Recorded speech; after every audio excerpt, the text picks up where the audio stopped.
जो कि पाकिस्तान के इशारों पे और पाकिस्तान की हेल्प से, आईएसआई की हेल्प से 24-36 घंटे पहले उसकी बीवी को एयरपोर्ट पर पकड़ा जाता है और उसके बाद ये पता लगता है कि जी अमृतपाल ने सरेंडर कर दिया। मोदी के भारत में मुसलमानों के बाद सिख भी जेरे अताब आ गए। Amritpal is a creation of ISI. Amritpal का जो फाइनेंसर पकड़ा गया गुड़गांव से और उसकी साद बाजवा के साथ फोटो हुई, ये तो ओपन मीडिया में खबर है, ये तो मैं आपको कोई अंदर की खबर नहीं बता रहा। आज की तो पाकिस्तान की हालत इतनी खराब है रोहित जी, 100 किलो आटे के ऊपर वहां पे एक असैसिनेशन अटेम्प्ट में हाफिज सईद और इनको हटाया जा सकता है। समझ लीजिए, कोई बहुत ज्यादा पैसे की आवश्यकता नहीं है। कभी आप दुनिया के सिखों से बात करें, एकदम वो खालिस्तान की मूवमेंट को क्या हुआ, 100%, 99.99 नहीं, 100% भारत का सरदार खालिस्तान के समर्थन में नहीं है। यहाँ कोई खालिस्तान नाम की चीज नहीं है। सरदार जैसा बहादुर और पेट्रियोटिक कौम पूरी भारत में कुछ नहीं है। पंजाब, जो भारतीय पंजाब है, वहां पर भी जैसे कि बता रहे थे, हिंदू और सिख में फर्क नहीं होता। आपको पता है, एक माँ की कोख से 2 बच्चे जन्म देते हैं, एक हिंदू होता है, एक सिख होता है। भारत के किसी हिस्से में भी मुसलमानों को नमाजें पढ़ने का कोई मसला नहीं है। मैं अभी भारत में था। पंजाब हमारी शान है, सिख हमारी पहचान है और हमारी जान है। जब देश पे आपदा आती है, सबसे पहले जो होता है सिख होते हैं। कल हमारे 4 सिख भाई पुंछ में शहीद हुए थे। जब पाकिस्तान आर्मी, वो कहते हैं बाजवा साहब की जी वो हम अब काबुल नहीं रहे, तो जब काबुल थे तो कितना कुछ कर दिया था। 93,000 तो उस वक्त भी वो जो सोल्जर्स इंडिया के साथ line of control cease fire किया था। उस सीज फायर के फौरन बाद मोदी ने पाकिस्तान का दौरा करना था। इसमें ये भी आ रहा है कि ये भी हो सकता है कि इंडिया की तरफ से अब ये कह दिया जाए कि बिलावल भुट्टो के आने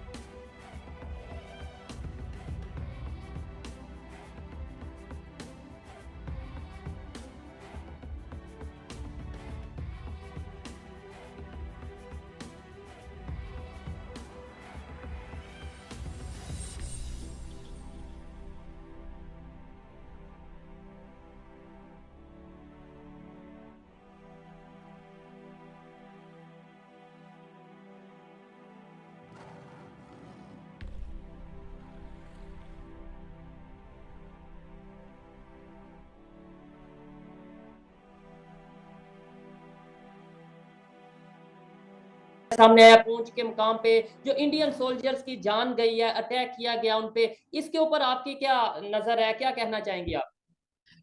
बहुत बुरा लगा, बहुत अफसोस हुआ। बल्कि कल रात को ये वाकया हुआ है और उसमें अभी तक जो बताया गया तो 5 इंडियन फौजी जो हैं उनकी जानें गई हैं, वो शहीद हुए हैं और अफसोस होना चाहिए। और मेरा ख्याल है कि इसके ऊपर इंडिया पाकिस्तान दोनों को बैठ के बात करनी चाहिए और देखना चाहिए कि कहीं ना कहीं से कोई ग्रुप उठेगा और जरूर कहेगा कि जी रिस्पॉन्सिबिलिटी लेगा। उसके ऊपर अगर वो ग्रुप पाकिस्तान में है या दावा किया जाता है कि है, क्योंकि हम तो हर एक को मना कर देते हैं, यहाँ तो कोई है ही नहीं। 10 साल तक हम उसामा बिन लादेन को खिलाते रहे और हमें पता ही नहीं था, हम इतने बेखबर लोग हैं। और वो तो इसलिए हमारे बिल्कुल जो बेस है उसके साथ है, मतलब ये चीजें बहुत वाली चीजें होती हैं जी। एग्जैक्टली इसमें क्योंकि हमारे अपनी ही गलती होती है, हमारी अपनी इन्वॉल्वमेंट होती है, इस वजह से ऐसा होता है। तो मेरा ख्याल है उस पर ज़रा सख्ती से काम करना चाहिए। लेकिन ये कि बिलावल भुट्टो जरदारी को जाना चाहिए, उनको इस वाक़े की वजह से अपना ट्रिप कैंसिल नहीं या विजिट कैंसिल नहीं करना चाहिए और इन चीज़ों के ऊपर तो कहीं ना कहीं रोक लगानी होगी, वरना फिर FATF में चले जाएंगे और कुछ नहीं होना। हो बिल्कुल, जब ऐसी सिचुएशन रहेगी, कभी हमारे अपने यहाँ पे अटैक होंगे, कभी दूसरे के यहाँ पे अटैक होंगे, तो वहाँ उनका इल्जाम हमारे ऊपर होगा, तो फिर FATF की तरफ जाना हमारे लिए वो चीजें नजर आ रही हैं। आप ये बताएं, आपने बोला कि मतलब जाना चाहिए बिलावल भुट्टो जरदारी को, नो डाउट जाना चाहिए और वो जाते भी हैं, लेट्स सपोज वो जाते भी हैं। क्या अब इंडिया की तरफ से उस तरीके से वार्म वेलकम किया जाएगा, उस तरीके से उन्हें मोहब्बत के साथ अप्रिशिएट या वेलकम किया जाएगा आपके ख्याल में? क्योंकि अब ये जो नहीं, मेरा नहीं जी नहीं, मेरा नहीं ख्याल। खैर ये वाकया ना भी हुआ होता तब भी मेरा नहीं ख्याल कि उनको कोई बहुत हार्मफुल पहनाए जाते, क्योंकि उससे पहले वो एक स्टेटमेंट दे चुके हैं इंडियन प्राइम मिनिस्टर के बारे में, जिसको के बहुत गलत तरीके से सबने जाहिर है बहुत नापसंद किया, ना सिर्फ इंडिया में बल्कि अच्छी बात ये कि पाकिस्तान के लोगों ने भी कहा कि गलत है। हमने खुद रिकॉर्ड किया, वीडियो ली, लोगों की ओपिनियन ली, इवन लोगों ने ये बोला कि भाई ऐसी स्टेटमेंट नहीं होनी चाहिए, ऐसी स्टेटमेंट से तो नफरत फैलती है। अच्छा, लोगों को पता चलने लगा है कि क्या गलत है, क्या सही है, क्या नफरत वाली चीज है, क्या मोहब्बत वाली चीज है। हमारे पाकिस्तान के साहब की और जयशंकर साहब की मुलाकात हो चुकी है कई फोरम्स पे हालिया दिनों में, लेकिन इंडिया का ये पहला दौरा है किसी वजीर खारजा का 2011 में, हिना रब्बानी खान के बाद। सही। हिना रब्बानी खान साहब गई थी 2011 में, और 2014 में पाकिस्तान का और कोई लीडर अगर आप कहें तो 2014 में जो नवाज शरीफ साहब गए थे मोदी साहब की हलफ-बरदारी की तकरीब में, उसके बाद कशीदा ताल्लुका पुलवामा 2019 आगे पीछे। तो ये दौरा जो है अब ये बर्फ पिघलेगी दोनों में, क्या बातचीत होती है, कैसे मामलात आगे बढ़ते हैं, बहुत सारे इश्यूज हैं जिनके ऊपर बात होनी ज़रूरी है, और उसमें ये देखना है कि क्या उसमें क्या एक अच्छा है, बर्फ़ पिघल रही है दोनों में, और वहाँ से फिर क्योंकि चाइना क्या स्टांस लेता है वहाँ पे वो, और ये भी बड़ी इंटरेस्टिंग बात है कि यानी आप देखें कि जब जंग भी हो रही होती है तो बातचीत हो रही होती है मुल्कों की, बैकडोर राब्ते होते हैं, डीजीएमओस, जंग छिड़ी होती है तो डीजीएमओ राब्ते में होते हैं ना दोनों मुल्कों के, कि भाई एक मिनट हट जाओ, ये न्यूक्लियर तक ना जाए मामला, ठीक है, मतलब एक हद तक ही होता है ना, मतलब ऑल आउट वॉर तो मतलब बहुत ही खौफनाक है ना, तो मतलब ऑल आउट वॉर हुई भी है लेकिन फिर भी उसके बावजूद वो एक जगह तक रुकी है, उससे आगे नहीं बढ़ते।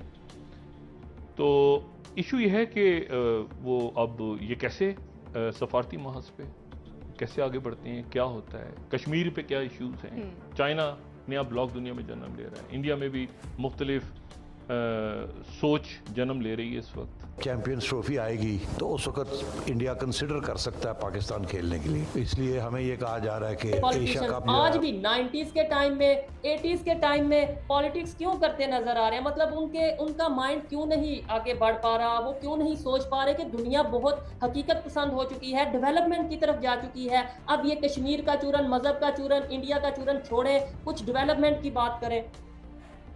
करना पड़ेगा इनको, अब इनके पास कोई और रास्ता नहीं रहेगा, इसलिए कि अगली बार जब कश्मीर के ऊपर जो जंग होगी वो कोई हथियारों से नहीं होगी, वो इसी तरह से होगी कि इंडिया अपनी साइड के कश्मीर को इतना डेवलप कर देगा, इतना पैसा वहां पे लगाएंगे कि बाकी दुनिया बल्कि हमारी साइड के कश्मीरी भी कहेंगे कि हमें वहां जाना है, तब ये क्या करेंगे। इसलिए बेशक हम ये नहीं कह रहे कि हम कोई कंपटीशन नहीं कर सकते, भारत के पास जो पैसा है वो हमारे पास नहीं है, लेकिन जो है वो तो करें। आप भी वहां गए होंगे, मैं भी वहां जा चुकी हूँ, हमारी साइड के आजाद कश्मीर में, वहां पे रोड्स तक ठीक नहीं है और वहां पे नेटवर्क नहीं चलता फोन का, कई प्रॉब्लम्स है, उस पे काम करना शुरू तो करें ये, वरना तो भारत ले जाएगा इधर का कश्मीर भी और ये मुंह देखते रह जाएंगे।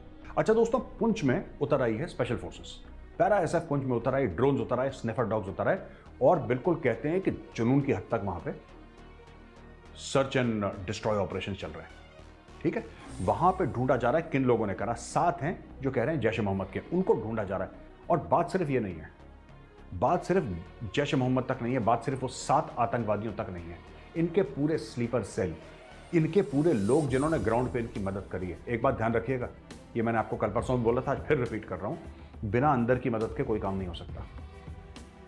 एक बार नहीं, लाख बार कह चुका हूं, किले के दरवाजे अंदर से खुलते हैं, ये आप भूलना मत कभी, किले के दरवाजे हर वक्त अंदर से खुलते हैं दोस्तों। जब तक आपके पास मीर जाफर और जयचंद नहीं होगा, आपके घर के दरवाजे नहीं खुल सकते। अगर आप एक हो जाओगे ना, आपके दरवाजे कभी नहीं खुल सकते। एक गद्दारों की टोली है जो ये सब करवाती है अंदर, इस चीज को कभी मत भूलना। और